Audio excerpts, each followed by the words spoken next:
The story of Fox Sports coordinating producer Jonathan Labovich is here. He is going to join me, and this is the On to Something podcast. I'm Bryan Fenley with Fox Sports Radio and other outlets, and this is a sports media podcast that differs from the norm. We don't touch on the frivolity, the levity, or anything superficial. We're about to have a heart-to-heart conversation about life, about things that matter, about the human side of Jonathan, as are my guests when they come on. They talk about these things, those in sports media, and I cannot wait to bring this conversation to you right now. Before we get started, don't forget to subscribe. Here is my chat with Jonathan. Jonathan, I am so excited to have you on, and I look at your wall, and that's shades of the 80s to me. That speaks the 80s to me. Where are you? I am actually in the room that I grew up in Billerica, Massachusetts. I decided to take a visit home, work remotely from right outside of Boston, and hang out with my family for a few days, and I get to relive my youth in here. Man, I wish I could move my computer and just see the homage to my childhood, but it's pretty cool being back.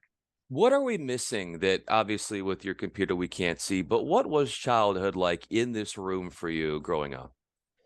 Well, there was a lot of baseball cards, a lot of um, uh, basketball videos, and watching a lot of sports and a lot of movies. I think I spent a lot of time here trying to, you know, dream up the type of, how do I take going to games? How do I take watching games and try to turn that into some sort of a career? And I think it all started in this room. I think everything starts from your childhood, and the people that influence you are your family. And I came from a family that has a strong sports history and took me to games when I was younger, and that's kind of where it all started from, is right here in this room and being in this town. It's actually nice to be back home. I live in the West Coast now, so I don't get a lot of time with family, so it's good to be able to do that when I can. How close are you right now to your inner child? Well, I think I'm close. I'm more close, I think, now than I ever have. I feel like there's a lot of things that I would think about as a kid and strive for that I still think about those things. I think that's the inner child in me, is that I'm still dreaming. I'm still hoping. I moved to LA to search out a dream that I had and to get into enhance my sports um, production and do some entertainment stuff. And so I still think every day is I try to be inspired, and I try to dream of the things that I hope to accomplish at some point. The idea of dreaming for you, if it weren't for that and it weren't for your childhood and facilitating those dreams, how hard would it be to find that purpose in your life? Um, you know, I think I think that a lot of that, just I think everything builds upon where it starts. I think, like you said, everything started here, and I think that that's never left me. Like, I feel like everything that I strive to be as a young kid, and as I aspire to be, I still have a lot to achieve, and I still want to accomplish a lot of things.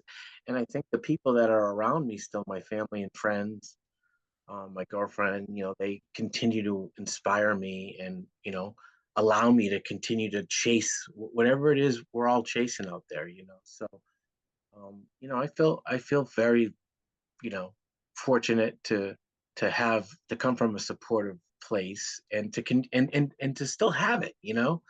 I have a lot of friends back home. I have a lot of friends in Connecticut where I used to work, and being on the East Coast feels good to me. But I just want all the West Coast people to know that I'm never moving back here. I promise you that. I'm I'm staying West Coast, man. I'll come back and visit, but I'm never gonna move back here, man. It's too, right? It's too good out here. It's It too good out is. there, man. That it is. We got that out. So there are no questions, no concerns. Yes, yes. Jonathan is staying in the West Coast, especially right now where he is in Los Angeles. You talk about a supportive family. How about the supportive, loving home that you are in now? And I term you as sort of like a Dr. Doolittle with all of the animals that you have at home.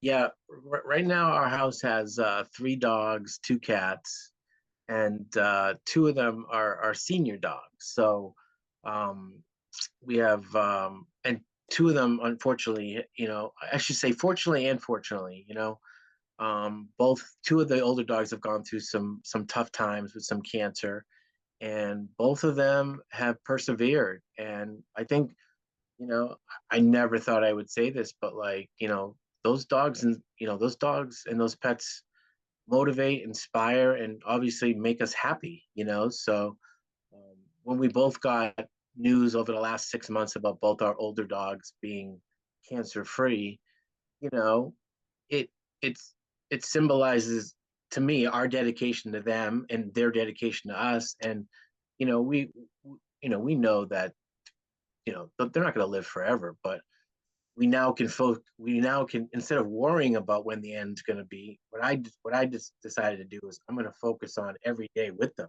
Yeah. and cherish them and feel like, you know I'm blessed, that to have them as long as I can have them. How do you live in the moment with them now, understanding what they've gone through?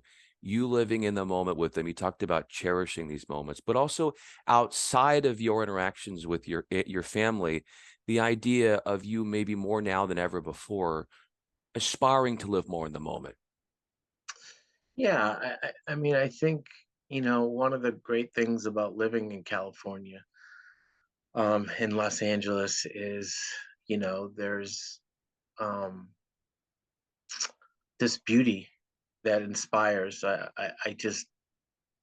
worked a lot of time, during the pandemic. I worked a lot from at home, and I'm back in the office now, and feeling things are feeling more normal. But just being able to walk outside in January and June and November, and it being 75 and sunny, and just that changes a lot in people and how they live and how they feel. And for me, it's motivation and inspiration, so I just I never thought I would leave the East Coast, and it was really, really scary to do. And it didn't come with challenges and adversity, but what I try to do is what I've learned in the 5 years that I've been out here is I'm I still have a lot of work to do, but I'm becoming a little bit more comfortable with being uncomfortable.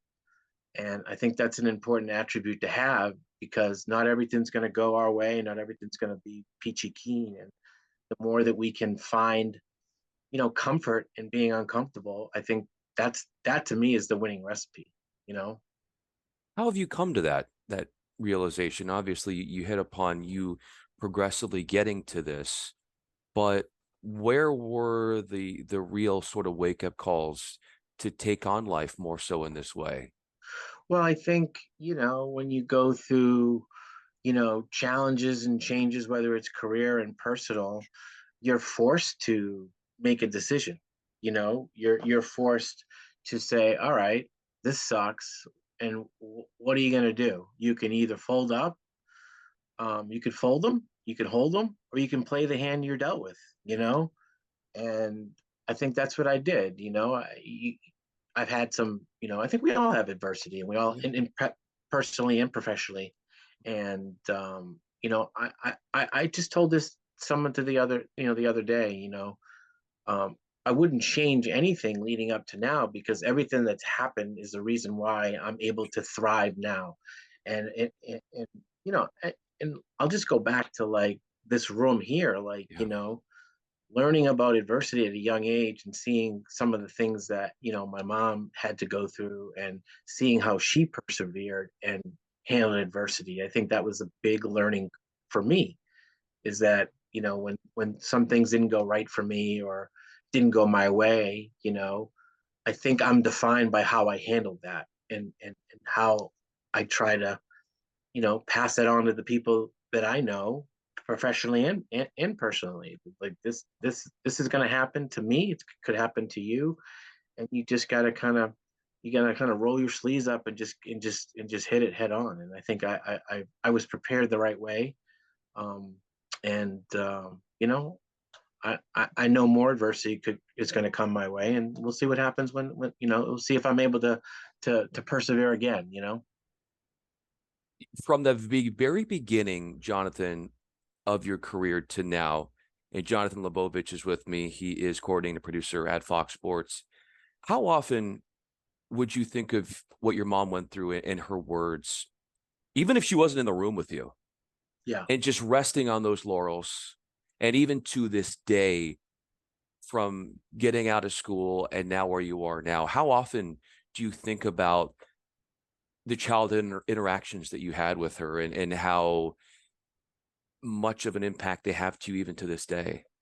I think on a daily basis, I think it's ingrained in me, and it motivates me and inspires me. It's hard to it's kind of hard to settle. It's kind of hard to be content because of that. And that's the to me that's the greatest gift I could ever get from her and other people in my family, is just not resting on my laurels and not being content and always trying to challenge and push myself. And I don't know if everyone's as fortunate enough to have that as a constant reminder. And I have that as a constant reminder, and more so when I'm home here. It's like, it's a little bit of like, it's a rejuvenation, when you come back home. And because there are things that are ingrained in me, and there are things that I think about when I'm on the West Coast. But when I'm at home, it's like, okay, that's the secret formula.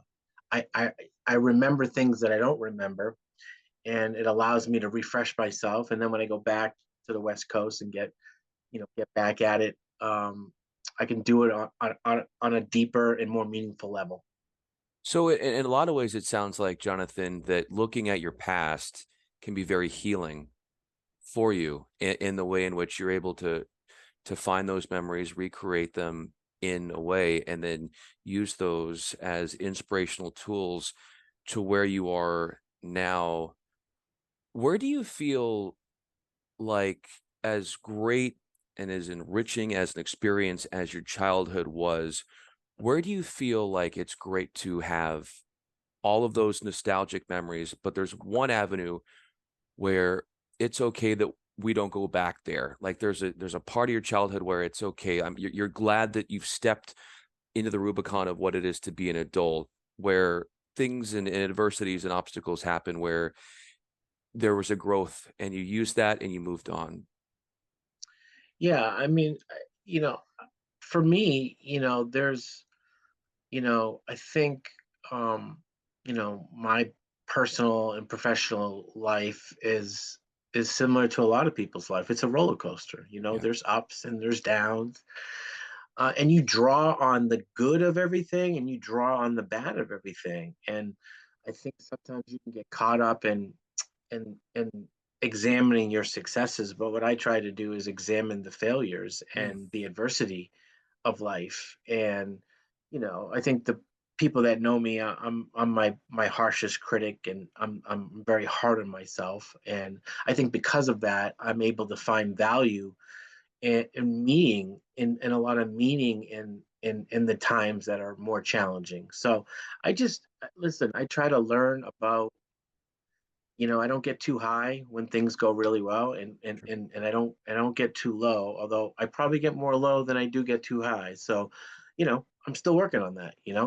How does your girlfriend help you and sort of center you through all of the She's all that life she's brings and its roller coasters that she's the heartbeat, man. It's funny, like we have so many similarities to our upbringings, and wow. both from Boston. We both have just these really, really unique connections. And we didn't meet until we were in our late 40s. And you know I some parts of me wishes I missed, I met her 25 years ago, but I'm lucky to have found her. And it took me moving out to the West Coast, and she's just she's just inspiring, just because of how loyal and how passionate she is about life. And I think having someone with you that shares a lot of the same things that you care about, sports, music, having fun, community, family, those are important. But, I think we're both motivated by the same things. And I think it's love and loyalty. I think that's important. Love and loyalty is important. And then she's shown me, and she's helped me tremendously in that regard. So Love, loyalty, the passion that she has for life that you share with her, and then you think about what you're doing in the workspace. With all of that said, Jonathan, how do you measure your meaning on this earth? it's a really, really tough question. I think for me, um, because I want to share this time that you and I have together, and it's not something I'm just coming up with, but I really do believe that I think it's what you give back to people. Yeah. And when I left ESPN, um, it was hard. But one of the things that motivated me was some of the calls and emails that I got of people thanking me, and the impact that I had on some of their lives and some of their careers. That to me, I learned that's the most important thing out there is how you impact others. We all make it about ourselves, and it's hard not to. And it's important that we focus on ourselves. But I think what really excites me is having an impact on others. To see their reactions too. Yeah. How rewarding is it internally for you just to see their reaction and then how you're able to feel that yourself? Yeah, it's nice. I mean, again, you don't again, it's one of those things you don't it's nice. You don't want to dwell on it. You don't Sure. want to, you know what I mean? You gotta, it's nice. Don't get me wrong. It's motivating. It's inspiring, but then you have a task at hand and you got to move on. You got to figure out the next challenge. How am I going to overcome that? So, you know, it, it's funny because it seems like there's a lot of different pieces of what we're talking about that are connected, and Yes. I appreciate and respect kind of the theme that you're going with Yeah. today. And I was given heads up that this is kind of the uh, narrative that you're going with, and I appreciate and respect it, and that's why I feel good about talking to you about this. I It's all good. appreciate that. Yeah, I mean, I want it to be a meaningful conversation. I'm an empath, Jonathan, and oftentimes people will come on with me and they'll say, "Well, I feel like I just had a free therapy session." And I take that as definitely a compliment because in the throes of the work that we do and how much we identify with our work, for me, this is actually a therapy session because it allows me, as we all do at times, to step outside of our own minds in running that next project and who we have to talk to and all this stuff and to get out of our own minds, which is, I think, a beautiful thing. And so I'm sure that, a bunch of your colleagues were like, all right, but I am on team Jonathan Labovich here. You know that. I'm here to make you shine. And there are a lot of for sure conversations where, we talk about career stuff. And one of the things that I did want to ask you about your career was when you're driving into work and you're getting ready for the day, what are you listening to in the car? I'm addicted to podcasts, so I get my NBA fix from Bill Simmons. Um, I get my entertainment Hollywood from Smartless, which is a fantastic podcast. If people don't know about it, check it out, Smartless. And then I like to go inside baseball a little bit, not literally, but like inside sports media, inside Hollywood with the town, and then inside sports media with Orad and Marshawn are really, really, really um, impactful and helpful ways to kind of stay up to date with inside our business. So I try to start my day right off the rip in the car. Just try to feed feed my soul with anything that's gonna, you know, help make the day go better. And I think feeding it with information and knowledge is key for me. And then where do you find yourself able to feed that soul when you then step in the door, whether you're working remotely where you are right now at your childhood home or on site in Los Angeles, where you're able to really throw your soul into that passion that you bring? I think the collaborative effort is what really does it for me. Working with others and seeing we all come from different backgrounds and different upbringings, but what brings us together is our passion and love for what we do. And you know, I really, really missed that during this pandemic. And being around people and collaborating is really what does it for me. It inspires me and it helps me get through every single day at work. And I work with some great people at Fox, some really talented people, and I'm thankful to be there. What is it about the way you all are working together that makes it such a marvelous experience and so creative, where you're able to bring all of the genius that all of you have together? I think each person has to allow the space to listen, and I think people need the space to speak. And when there's a good balance where you can listen to other people and their opinions and their ideas, and there's also a time for you to take action and lead. And what is that balance? And that's, I think we're all searching for that balance every single day we go into work. How much do I want to listen? How much do I want to lead? Listen and leading, those are the two most important things I think for me. As I kind of still learn about, what it is that I'm gonna eventually do and become. So, What's the difference between listening to those who you work with or those in your personal life and then listening to yourself? oof. you know, um, I think, you know, listening to people is important for on so many different levels, because I think it allows it allows growth and development for both people.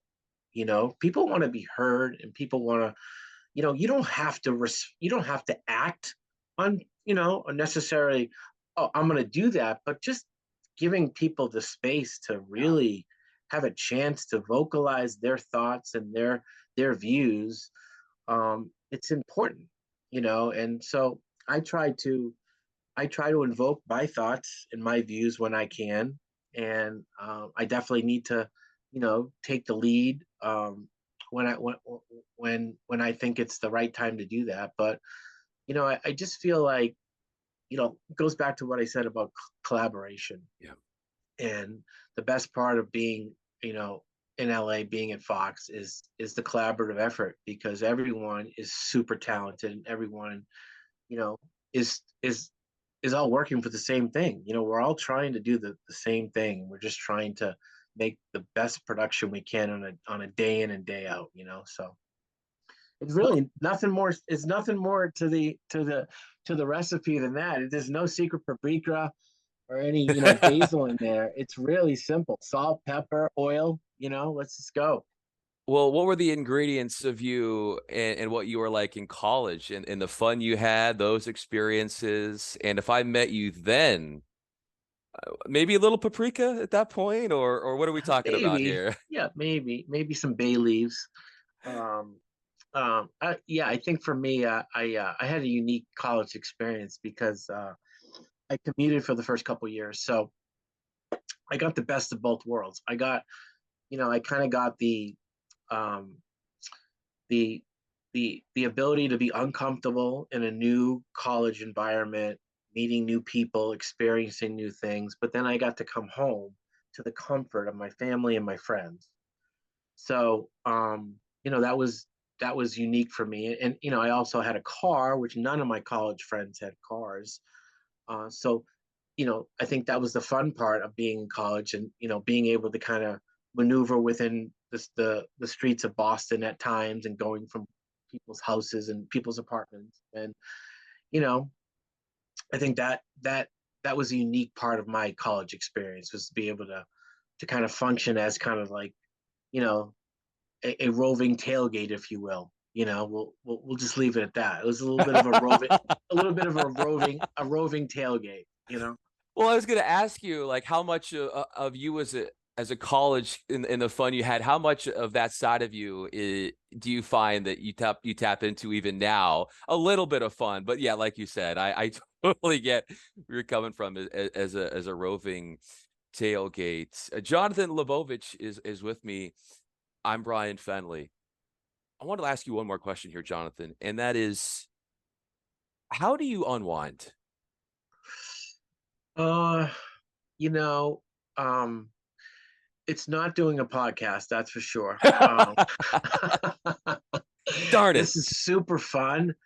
But I'm trying to really, really be thoughtful with you. But honestly, from just to more serious, I think for me, just diving into a good show, a good narrative, something where there's a protagonist and antagonist, and I don't know which way I'm going to go. Yeah. I don't know who I'm going to root for, and just kind of going through that journey of kind of finding a new show and really connecting with it and seeing it through to the end. Although it's really weird, man. Like when I get into a really good show, I'm curious if other people do the same thing, but I don't want it to end, so I'll stop myself at like episode 9 or 10 and like wait like months before I see the end of it. It's a little bizarre, but like, you know, I think when I connect with something, I don't want it to end. So I try to keep it as long as I can. But I try to just kind of disconnect that way. Work out, run,